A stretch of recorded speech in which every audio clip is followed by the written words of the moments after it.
Welcome back to another episode of Firefighters and Fire Trucks Getting Ice Cream. This is part 2 with my good friend Chase Sargent, or if you know him by his call sign, the Bad Panda. We are cruising through Virginia Beach in a 1981 Mack CF611. We are just pulling up to the Blue Cow Ice Cream Company to continue our conversation with the buddy and the boss. Stay tuned.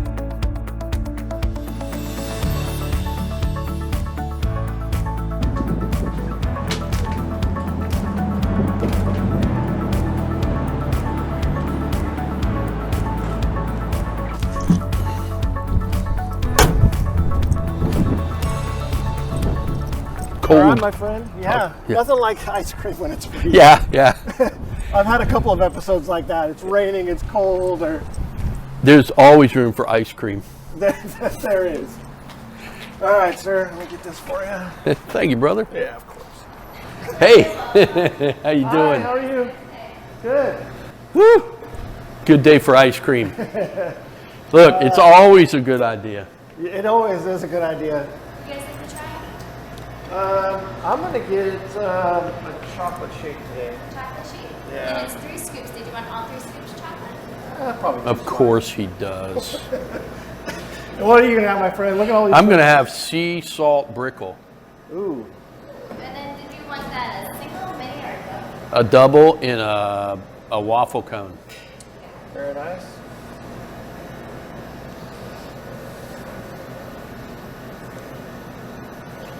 So it's nice that you get to teach in your own backyard at a conference for once. It's good that you have to travel from the left coast Right. instead of me. Be behind on sleep for a little while and teach at 8 o'clock in the morning. There's nothing better than that. Next month, the tables are turned as I'm going out to Utah and then Arizona. So, yeah. The first episode that we did this was in St. George, Utah. So Really, I'm going to it's Layton. beautiful. Oh, really? Right outside Salt Lake. Yeah. Actually, Kevin Ward, he's the fire chief of Layton. Yeah. I've talked to Kevin. We used his brand new engine, his Rosenbauer, for the first episod with Pete Van Nice. Dorn. Yeah, and I did an episode with Kevin up at Hume Lake at the Christian retreat. Nice, because I'm looking forward to getting out there. I've met them electronically, but I haven't met them. But they seem like great people, real great people. Interesting, we're breaking bread, because and telling stories at the same time, Right. But Storytelling in the fire service, that's it's a needed art. it is. I tell you, when I was at the World Trade Center, one night we shut the place down to try to do one last search. We wanted quiet. We wanted to put the dogs out. We wanted to put the electronic cammers out.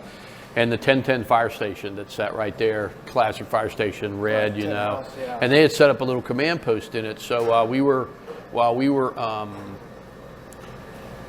shut down, I went in there and they had like 3 stories and you could walk up onto the flat roof. So I had some cigars with me and I just wanted to take a break because it was a pretty emotional event for everybody. Right. So I went up there and I went up on the roof and I propped up, and like sitting right down from me on another of the old chairs with his feet propped up is this old grizzled New York City firefighter, probably been on a job forever, and just staring out at the pile, So I lit a cigar, offered him a cigar, he took it, never said a word, and sat down right next to him, and he just started talking. And here's a story he told me. He said, he goes, this is we don't even comprehend, and I'm not using this exactly. We don't even comprehend what we've lost. We don't know yet. He goes, but I know that I've lost uncles. I've lost people I went to recruit school, people I played hockey with, people I served with, people I taught with. He goes, and we don't know what we've lost yet. He goes, but it's incredible. It's overwhelming. He goes, but you know what else we've lost in this pile? He goes, we've lost 2,000 or 3,000 years worth of experience. He goes, in New York City, when you come, we can only teach you so much in the academy. We try to do everything we can about the types of buildings and the types of structures, but when you get sent out, when you go to the Bronx or you go to Manhattan or you go to Harlem, he goes, it's up to the people who have been there for years to teach you about the buildings and the hazards in the neighborhood and the culture. He goes, and while, thank you, ma'am. Thank you. And while the loss that we've suffered is crazy and inconceivable, he goes, what we've lost if these people didn't take the time to tell stories, if they didn't take the time to teach with storytelling, that, and he said, I wonder what our firefighter fatality rate's going to be like over the next 30 years because we lost all that knowledge. And I almost had tears in my eyes, you know, and it's just so important every time you come back, I think. Even if it's just a dumpster fire, to sit down and tell a story and say, how could we have done it better? What did we do good? What did we do bad? And I think the other thing that goes to storytelling is reading. You know, if you haven't read a couple hundred books in your life, you're functionally illiterate. And if you don't take advantage of the fact that these people whose books you're reading, no matter what it is, have taken the time to put their experiences and their knowledge and the historical aspects of that down, and you're not learning from that. I mean, all great military leaders read. They read about former battles. We should be reading about the California fire where the 2 guys were killed. We should be reading about, you know, the Brett Tarver incident. We should be reading about all these, and I guess one of the things to sort of key you into that, if you're not tied into the secret list, into Billy Goldfeder's secret list, you're missing it because you have no idea what's going on a day-to-day basis, which gives you the impetus and the capability to reach out and find the information and the data on that and study it so that you can apply that and teach your team. Right. Crazy. Yeah, and at 9/11, you were in the plans section on that? I was the operations branch chief. I was a night operations branch chief. I ran USAR operations at night. So I had, I think, 10 or 11 task forces working for me. And I had some other great, I had Frank Ferrioni, who was one of the night Mike Brown, who were the other night operations chiefs. But it was my responsibility to make sure those task forces had what they wanted and coordinate with FDNY and NYPD and Port Authority and the mayor's emergency services group and whatever, the iron steel workers. Good Lord. And you were in Oklahoma City. As night operations officer at Oklahoma City, Ray Downey, who was a great friend and a mentor, who we lost who was killed doing what he does, you know, standing his ground and telling everybody to get out because he knew the buildings were coming down and stood his ground to make sure everybody else was out. He was a day operations chief, but yeah.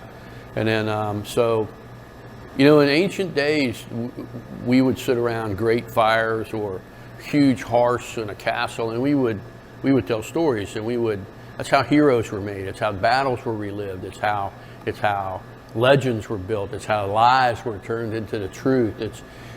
And if we're not telling stories today, those hearths today are that kitchen table at the fire station. You don't know how much you miss it until you go into an admin job. You just don't know how much you miss it.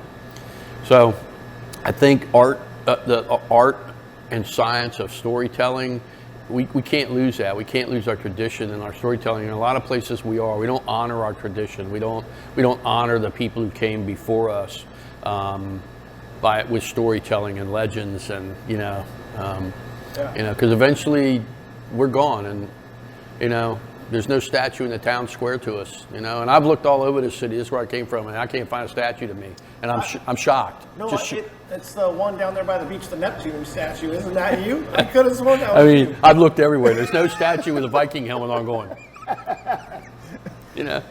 Well, it's funny, like Nick Baskerville, right? Or down here, he's a stand-up comedian and a firefighter. I'm trying to remember what his name is, but literally taking classes on storytelling, like that's becoming like a major thing now. Because in the fire service, we're used to doing it per se, like a lot easier for us, but literally public speaking, there's classes now on how to tell a story properly. And I was in Farmington, New Mexico, and we were talking about storytelling, doing a Buddy the Boss out there. I'm gonna grab another napkin because I'm losing this all over me. That's why I got a shake. I've been doing this. You're smart, man. I should have followed your lead. Hey, when you're dumb, you got to be tough. Why didn't you tell me a story? Why didn't you tell me a story? I should have told you that shakes are your best bet. So. But so we were talking about storytelling, and we went out that night to have a few social rounds, you know, which is where the real business gets done, you know, so to speak. Yeah. And one of the captains was saying, you know where I tell stories? I tell stories over the headset when I'm coming back, you know, to the rookies and to the people, and that's how we tell stories. I said, that's a pretty good idea. Well, amazingly, you're talking about leaders or readers and storytelling. There was, when I was telling you, like Nick Bernasini will be on the show later on this year. I got one of my firefighters, the B Shifter book, and it just got to the point where every night after we played cards for dishes and all that kind of stuff, we sat around the kitchen table and we read one of the chapters of B Shifter, because that's storytelling to the truest form, of course. And we finished up B Shifter, and we called them bedtime stories, and I was reading them to the crew. The guys were like, "Tell us another bedtime story, Cap," and so we're reading B Shifter. We got through that, and then next Christmas, I got them Staring into the Sun. So we kind of like started it up all over again and went through the process of that. But we had a guy when I was the special operations chief. Our office was at the hazmat station, and he started what was called training in a can. And so what he did was he went in and he mounted the little magazine holders on the back of all the internal stalls. He would go around, take every magazine out, and he would copy like a training article out of firehouse or fire engineering or a case study. And he would go around in the morning and put them in all in there. So when you went in to sit on the can, that's what you had to read. It's so crazy that literally you guys are doing that out here, and I was doing it in California when I was a training officer. I called it potty training. I went in there and installed the same thing. I installed the plastic covers in the urinal areas and that's funny. And we also use it for training, like internally stuff. Like, hey, here's our new hose load. So even getting outside of the magazine articles, just like to kind of push stuff out. And that's before social media was, obviously the way to push a lot of your information out to your department now. Is what's the best way for me to capture 15 minutes of their time and read something important that they can apply later? It was in the toilet. Well, I think one of the things that a good officer will do is exactly what you did. Not to blow up your skirt, but if you can give your guys a short bibliography and say, hey, here's some really important reading that you need to do, that's critical. Like I say, if you haven't read, and I've gone to Audible books because it's easy. Right. Because I don't have to read. I don't have to listen to music. I don't have to listen to comedy channel. I can put that book in, and I can, no matter where I am, whether I'm driving here or flying, I can, and it's crazy. I mean, it's crazy what you learn and what you unlearn. Did they do audio of Buddy the Boss? I'm trying to remember. Yeah, Are you saying it, or they got they got somebody that can actually talk with a European accent or so? But that doesn't have the y'all accent. Right. Yeah. That's the only way I'll listen to that is if it's you. So I got to tell a funny story about California. So I'm out there teaching in LA, talking about structure fires, and they were talking about some of the LA riots, When the captain goes, yeah, we were going down the street and we saw the loom up. A loom up? What's that? He goes, it's a column of smoke in the air. What do you call it? I go, we call it a column of smoke in the air. Right. Loom up. You're going to hear so many terms on that, And the weird thing is you're doing a lot of conference circuit stuff there for a while, and then you get commandeered by the FBI and you fall off the face of the planet for a while. Actually, when I retired, I went to work for diplomatic security. Yeah. And went with them for about 2 years. And then when I was in Africa, got recruited by another government agency and went to work for them for the next 4.5 in Afghanistan and Iraq. That was from when to when? I retired in 2005, December 1st of 2005. January 3rd, 2006, I was on an airplane. And I came back. I came back to the States after getting wounded because I had applied to PA school and had been accepted, but didn't know if I was going to do it because I wanted to keep doing the overseas stuff. Right. But then was wounded November 16th of 2010, flew to Landstuhl, got evaluated, flew home, and literally was sitting in PA school January 3rd of 2011. So from 2000, right at the beginning of 2006 till the beginning of 2011, I was overseas. Yeah. And, I didn't have any social media then. I didn't have any social media at all. LinkedIn, that was it. I didn't have Facebook or any of that stuff. Right. So I sort of disappeared, and I had probably 20, 30 people that wanted Buddy the Boss, and I just had to call them and go, hey, look, I'm leaving. I won't be back for about 6 years, or however. Those are the 20 or 30 people that actually figured out how to get a hold of you. Yeah. Well, I could have sworn that you actually went on a hunting trip and never came back. You were gone. well, the people I work for were like, you know what? You need a low profile. You need, if you have social media, you need to scrub it. You don't tell people where you're going or what you're doing. It was just that kind of business, you know. Right. But I would send Where's Waldo pictures back every once in a while, you know. Where's Waldo? It was, I think it was 2016. I did a Learning from Leaders program at my training facility. Mm-hmm. And I brought out a big name every month. So I had Bruno there, I had Dotson, nice. Castros, Mittendorf, Salka. I could not find you anywhere. I was like, I got 12 months, and you were nowhere. Well, you know, I guess I did what I was told to do then, you know. You were gone. Where's he at? Is he killing somebody and I don't know about it? Where'd he go? But I'm glad to have you back training firefighters again. And I'm having a great time. You know, I'm easing my way back in. You know, we were talking about storytelling. I think one of the important things, and we talked about on the way out here about, you know, the important part of an officer's job is be a coach and be a mentor. And I was blessed, man. I have 4 great mentors. I had a lot of mentors, but I had 4 great mentors. I had Alan Brunacini was a dear friend of mine. I wish he'd have taught me shit before he taught it to me, because it would sure saved me a lot of pain. You know, like, Chase, when you're angry, don't do anything that makes you feel good, you know. I wish he'd have told me that 20 years ago. Great line of his. Of course, Ray Downey. I worked with Ray for years. Just an incredible human being. You know, the guy on special operations, but just a quality human being. His life experiences and the way he approached life and everything. James O'Page, who you know, died suddenly like everybody else, who actually gave me my break. You know, he was the guy who invited me to lecture like EMS Today and stuff when I was a snot-nosed little kid, you know, and I'd have gone anywhere for free just to be able to do it, you know. And then the guy I worked for here, Harry Dizell, you know, who was my fire chief for about 23, 24 years. He passed last year. Yeah, I came out, became a city council person, just couldn't let it go, you know. But, you know, all of them are dead, you know, but I was blessed enough to spend time with them, and they really impacted me. But again, think about all those great people. There ain't no statue to Ray Downey, and there should be. I mean, we named the training center after Harry Dizell, you know, which is good. You know, there's no statue to Bruno. There's no statue to Jim Page. And, you know, they say when you die twice. You die once when you die, and the second time when the last person who speaks your name dies. So, I mean, if we keep all these people's names alive, because they told us so many stories, you know, that really impacted all of us. I'm sure, you know, impacted you too, impacted these guys, everybody. And we just got to keep their names alive and keep their stories going, and teach the next generation how important storytelling is, because it's critical. I think it's critical. Well, you talk about the training center. So Jack Crandall took me over there for a tour the other day. You know, saw all the USAR.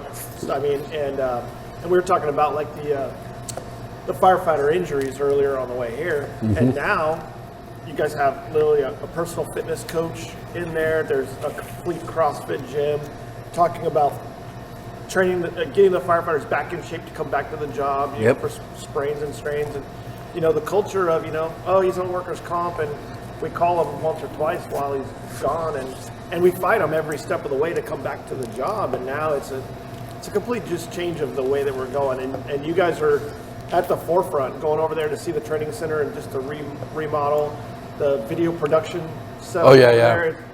Bob Anderson started that years ago, and there's some funny videos like like Safety Bob, you know, when we used to do the technical rescue school here, and then we transitioned to structural collapse school. But Bob Anderson really brought us into he was the spark plug. He's the one who left that behind, you know, because Ray once said, man, you only leave behind what you leave behind.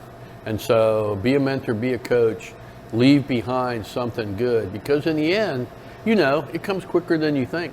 You know, even if you survive everything and you live to the ripe old age of 90 or 100, your career, 20, 25 years goes quick. You don't realize it when you're a rookie. starry-eyed, sitting in the jump seat, you know, but it comes quick, and before you know it, Yeah. Well, it was one of the things that me and John Salko were talking about was he said when he was a rookie firefighter, he was assigned to a slower station with a crew that didn't really like to go to calls anymore. You know, they've been on the job for a long time, and he said, I wish I knew now what I, knew then what I know now is that these people are like salty firefighters that have done the job, and I could have learned a lot from them, but I just I didn't engage them because they were in that part of their career where they were done. Because it probably wouldn't have taken much for me to ask them questions and get them on the storytelling to get those great stories like, hey, were you on this fire, or were you on this fire, and missing those opportunities. So teaching your younger firefighters to be able to engage, they all, I don't want to go up to the retirement station, working overtime over there. You got to plug in. well, and I think that's a two-way street too, because it's really, I hate to say grandfather figure, but when that kid comes over there and you got 30 years on a job in New York City, which is crazy, and you're sort of a little retired on active duty, I think it's also their responsibility to put that new kid on their knee and say, let me tell you something. Right. Let me tell you about this. Whether they like it or not. Whether they like it or not, Right. Are you dripping all over the place? No, not yet. I'm pretty good. Doing good? I think it's dripping on the floor. Hey, fat boy don't miss much ice cream, man. Is it the president calling? Where are you going? Probably, but I'm not answering it. But, yeah, it's like that guy told me on top of the 1010, man. If you don't tell it, it's going to be lost, Speaking of storytelling, I got to go teach today at 1 o'clock. Yeah. So I know you're not done yet, but It's okay. I'm not going to be able to finish it. We'll get back in the engine cruise down and back to the conference center. Sounds great. I got to change clothes like Superman and get in the classroom. Super. But we'll have more conversation. And I got to go to work. You do have to go. Yeah, I'm working 3 to midnight. Okay. All right, let's do that. I got to go do God's work. Cool. Super.